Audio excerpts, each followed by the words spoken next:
Yesterday, the Premier held a press conference further to her address to Albertans the night before, where the jackals in the mainstream media, in the legislature press gallery in Edmonton, did their thing and just really pressed her on this issue. Like, basically, how dare you allow Albertans to have their own say in their future?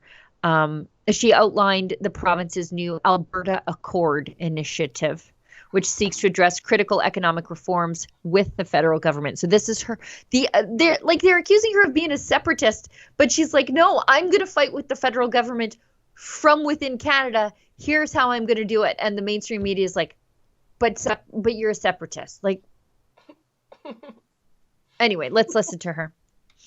Yesterday, I shared the bold steps that our government is taking to protect and stand up for Alberta's future with strength and resolve. And this includes the creation of a special negotiating team to represent our province in negotiations with the federal government in pursuit of a new Alberta Accord with Canada.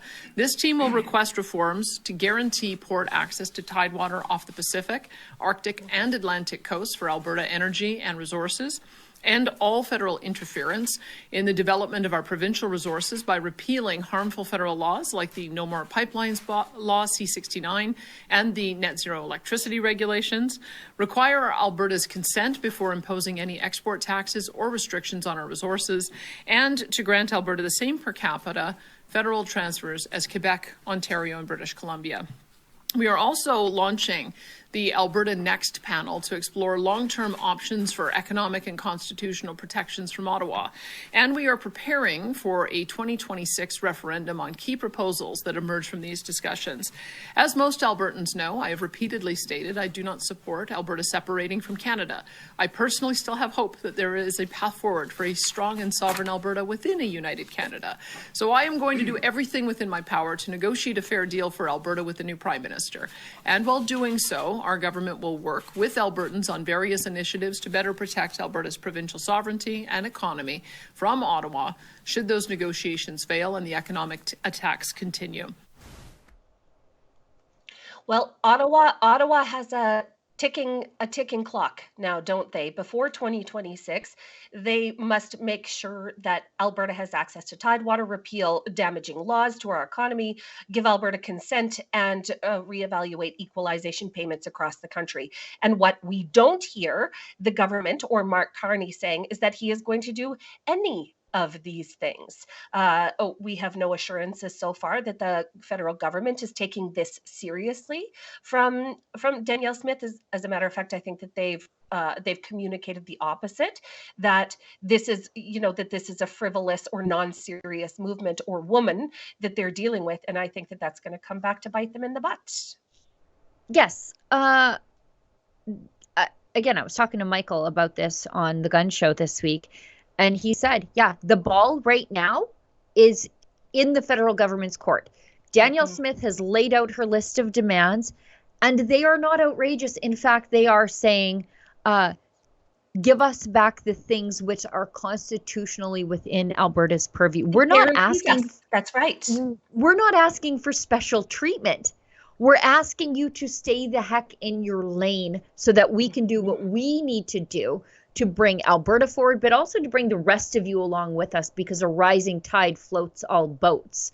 And also, we're not asking for anything special that Quebec ain't getting. Like, Quebec right now, according to Mark Carney, and I guess the political leadership in Quebec, they have a veto over what we can and can't do in Alberta. And since when is that okay? Isn't that crazy? So the ball's in their court. If the feds want separatism to go away, and I'm not sure they do, actually, because if I were a liberal, I would be like, yeah, if we could get rid of Alberta and Saskatchewan, we would just be liberal forever, and that seems to be okay with these people. But if they wanted it to go away, they would deal with these issues right now, because there are still a lot of people in Danielle Smith's mindset that are willing to give this one more try, who aren't quite yet willing to go the full, like, yes, it's time to go. There are people who are saying, okay, we've done this, we've tried several times, but we have Danielle Smith, who is different than the premiers before. Yes. Let's give her one more time. if the feds ignore her on this, Yes. it's going to be like separatism like crazy. Danielle Smith is the game changer in this moment because she's Yeah. shown herself to be absolutely committed to listening to the people of Alberta and putting her trust in them to make the right decisions on their own behalf. And I think that the elite Eastern or Ottawa centric authoritarian government is not taking her as seriously as they perhaps should in this moment. But for sure, she is the thing that makes this movement feel different. We've seen Danielle Smith move mountains in minutes. Okay, this is the Yep. kind of woman she is. She doesn't let the naysayers tell her what to do. She doesn't No. listen to the opposition. This is Right. kind of the difference that Alberta and Saskatchewan have in this moment, is that the Saskatchewan NDP is very, very much running the narrative, and we need to be, as a government of Saskatchewan, way out in front of this with Danielle Smith working in lockstep. Because let's not forget, Saskatchewan's ability to negotiate will be so much stronger if we're working at the same time and at the same clip as Alberta. I know we have it in us. We just need the capacity to do it. So I think we're going to talk about Saskatchewan a little bit later. Yep. But what Danielle Smith is doing is a masterclass on how to make this work. She's given them a firm deadline. 2026 is the firm deadline for the government of Canada to make things right for the people of Western Canada. And if they don't, well, then the people of Western Canada are going to have a say in their own future. It's brilliant. Yeah. I just was looking up some numbers about BC, which sort of surprised me yesterday. Friends, if you're Ooh. watching, Sid Fizzard has an interesting interview with Dallas Brody. She's one of the independent conservative BC Pretty great. MLAs. Yeah, she's great. Wonderful. Mhm. But in January, so this is before the election just now. So take that with what you will, because we saw it go up in BC, which is largely conservative, but controlled by Vancouver, by the crazy people in Vancouver. The place is largely conservative. If you look at the map, it's very conservative. In fact, big strides made by the conservative movement on Vancouver Island, of all places. Crazy. And I think those, on the other hand, I think those Vancouver Island live and let live hippies were weaponized towards conservatism by COVID, where they're like, actually, no, we don't like big pharma. And we're like, you like big pharma and living off the land? Get over here, you big lug. That's us right. too. And and so anyway, 1 in 4 British Columbia residents think it should be BC first. And that was from January. That ain't nothing. Okay. I bet you that's closer to Alberta numbers now. So interior of BC, they vote as reliably conservative as the rest of us, and we mustn't forget that. Yeah. Any separatist movement should not leave them behind. And we get so many comments on the YouTube and Rumble comment threads about people from BC saying, take us with you. We are in. Oh. Like, do not leave us behind. Like, come on, buddies. Let's go. I'm old Like, enough to remember very recently when Fort St. John was like, we should be Alberta. Like, the Peace River region should be united under the Alberta flag. And I get it. I'm not sure why you'd want to be part of BC when you're governed by the lunatics in Vancouver. I completely get it. And the Peace region sort of operates as one region. It's shared industry, shared culture. It really should be on the same time zone. Sort of the HQ of the Peace region is kind of Grand Prairie, Alberta. So look, I get it. I get why you don't belong. I get that feeling of being a lost Albertan. I truly do. Of just being wandering in the wilderness without representation. Like, we feel you, BC. We feel you. And like, get on board. Like, get yourselves organized and get on board, because our ability to negotiate will be just that much greiter with you on board. So we're happy to have you, BC.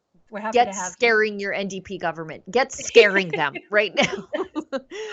Because the NDP politicians across the prairies quite frightened. And we'll talk about that in a second, because Nenshi you can tell he's scared, and I hope he is the leader of the stay movement. I really do.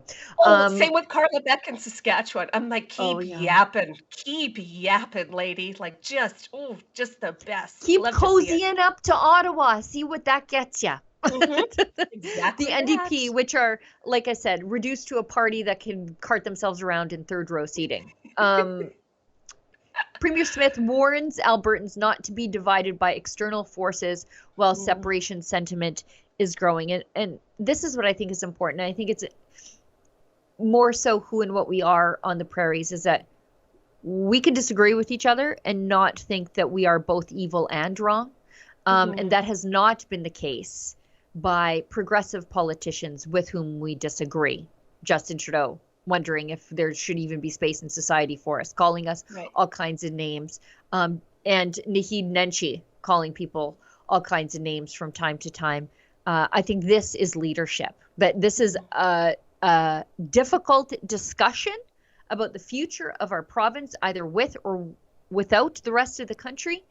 And we should be able to have it without our society unraveling.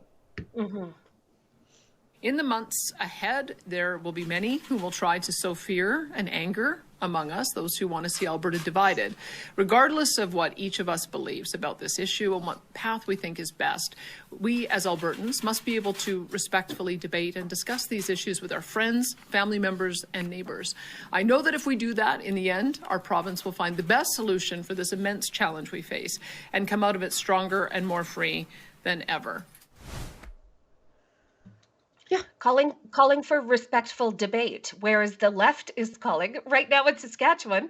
Carla Beck and the Saskatchewan NDP are tabling or are putting forward actual proposed legislation to stop debate, to actually let's talk stifle about that debate, right now. to make it let's bring it up and talk about it. Yeah. To make it unlawful. Look at this, guys. Look at this. Saskatchewan NDP wants to censor separatist petition. So what they're calling for. So United Grassroots is a citizen-led group of people in Saskatchewan. They've collected thousands of signatures to call on Scott Moe to hold a referendum, I think, is what their petition is about. And the Saskatchewan NDP are putting forward a piece of proposed legislation to actually make it unlawful to do these things. So what kind, let me just ask you this, guys. What kind of Beijing-style communist tyranny are we talking about here?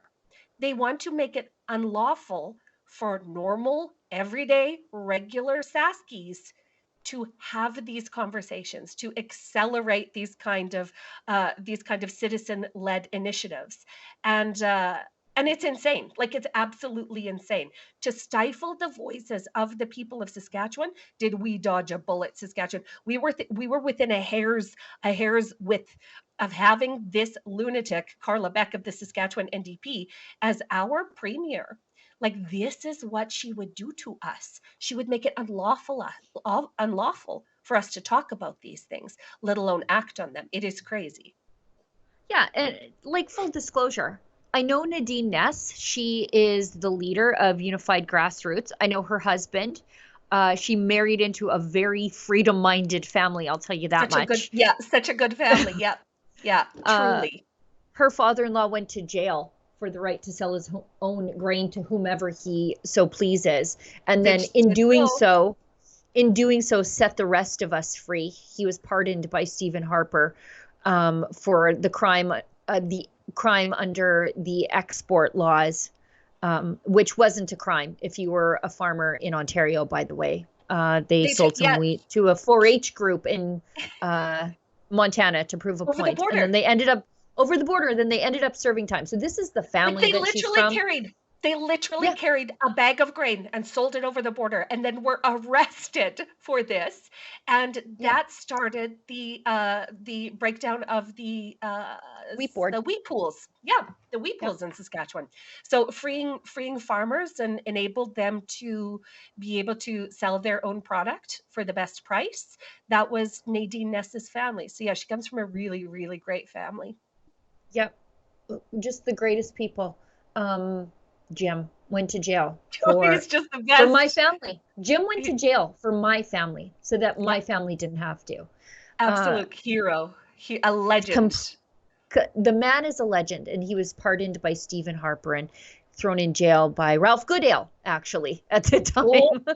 Ralph was the minister. Yeah, I remember those rallies and the images of the farmers being taken away in handcuffs while their wives and children cried. That is one of the reasons I'm weaponized against the Liberals. But Nadine is right. Every citizen has a right to be heard. Yes, but not according to the NDP in Saskatchewan. You know, what do they think elections are about? And by the way, you literally have your version of a citizen-led initiative on the books in Saskatchewan. People are entitled to do this. This is actually part of democracy. But the NDP don't believe in democracy. They would rather snatch it from you. That's right. So if you're from Saskatchewan and you're seeing this, Unified Grassroots was sort of born in the terrible dark days of COVID. They've been really, really strong on citizen-led initiatives and sort of pulling together pressure campaigns for our government because sometimes hold our government, the Mo government to account. They keep the Mo government conservative. It's great to have a group pulling from the right because all the forces of the universe are pulling these guys to the left. That's right. That's exactly right. So if you're seeing this, go to the Unified Grassroots website and put your name on that petition because somebody has got to lead this up. So Nadine Ness says here, this is Saskatchewan's version of what the Alberta Prosperity Project is doing to fight for independence in Alberta. While our avenue in Saskatchewan is a bit different because our laws are a little bit different. We have a higher bar to jump over than Alberta does, just simply because of what Danielle Smith did real recently. We can still bring on change. If you're from Saskatchewan, please consider registering, and their website is unifiedgrassroots.com. And the left is absolutely losing their mind over this. They are absolutely melting down. How dare a Saskatchewan woman like Nadine Ness feel like she could talk to her own government? How dare she? I mean, these leftist lunatics are showing their tyrannical stripes in this moment, and they should be shamed into oblivion for this. Outrageous things the left is saying about Nadine. Yes. Madness. She's like a farm wife and a mother. She's a mom of 4. She's got a solid family. She's really dedicated to seeing these issues through. It is in no small part because of Nadine's hustling through COVID that we saw the end to crazy mandates in Saskatchewan. So but here's the thing. The left knows this. And they know that she can be dangerous in pulling people to the side of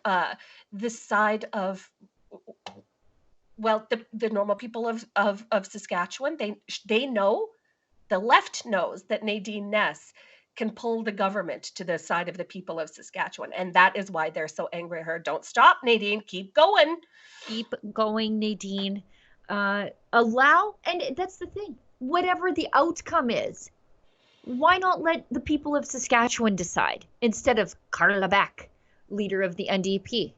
Why does she get a louder voice than the regular people of Saskatchewan? Well, that's exactly the point. That's exactly the point.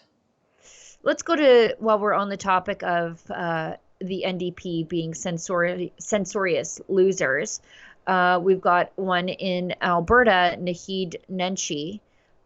There's a reason why the fundraising for the NDP in Alberta has completely collapsed. And they are doing, by the way, their very best to distance themselves from Jagmeet Singh.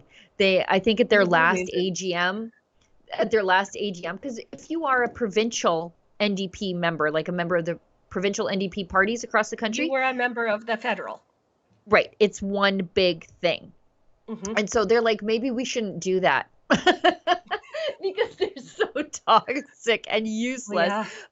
But now, oh God, he's so hard to. This honestly should be our daily dose of cringe, the daily cringe, because there's something about how he talks that is insufferable. But Naheed Nenshi says, being a proud Albertan means being a proud Canadian.